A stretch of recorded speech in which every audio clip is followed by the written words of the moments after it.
नमस्ते, हजुरहरूलाई स्वागत छ मेरो च्यानलमा। आज मैले हरियो सानो फर्सीको तरकारीको रेसिपी लिएर आएको छु। अब तरकारीको लागि चाहिँ यो फर्सीहरू मैले काट्दै छु। अब मैले फर्सी पनि काटेर राखिसकेँ। मैले चाहिँ यो ठुल्ठुलो खुर्सानी 6वटा पनि राख्दै छु। अब म पकाउनको लागि तयार गर्दै छु। अब म पारा पनि बसाल्यो, तातिसक्यो। म तेल हाल्दै छु। यसमा 3 चम्चा तेल हालेको छु।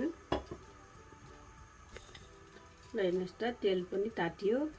अब म मेथी हाल्दै छु,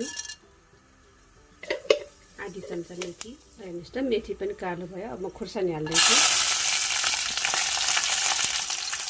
ल हेर्नुहोस् त, अब म फर्सी हाल्दै छु। यसरी सबै फर्सी हाल्दै छु। ल हेर्नुहोस् त, यसरी चलाइदिनु होला। यसरी मैले चाहिँ एकदम सिम्पल तरिकाले बनाउनु लागेको छु। यसरी छोडिदिनु होला 5 मिनट जति। अब एकछिन हेर्दैछु म। हेर्नुहोस् त, यसरी चलाइदिनु होला। एकदम मिठो बास्ना आइरहेको छ। हेर्नुहोस् त, के पर्छ। अब यसरी चलाइदिनु होला।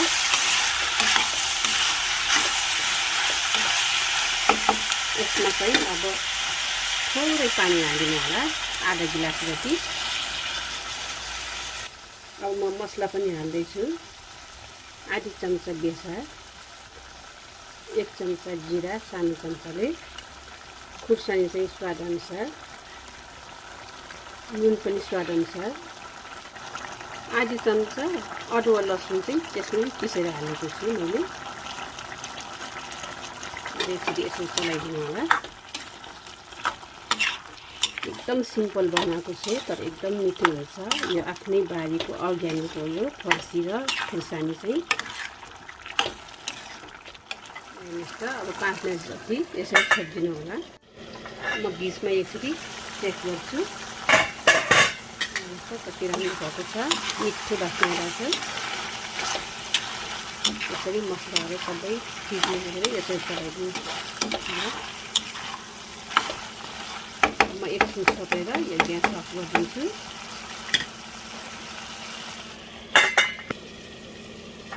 हेर्नुहोस् त, पाक्यो फर्सी।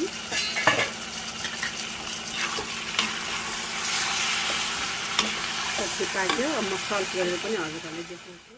ल हेर्नुहोस् त, मैले सर्भ गरेर पनि देखाइसकेँ। तरकारीको एकदम मिठो बास्ना आइरहेछ। मलाई भातसँग खान हतार भइसक्यो। हजुरहरूले पनि यस्तै गरेर घरमा बनाएर खानु होला फर्सीको तरकारी। ल हजुरहरूलाई मेरो भिडियो मन परे लाइक, कमेन्ट, सेयर, सब्सक्राइब गर्नु चाहिँ नभुल्नु होला।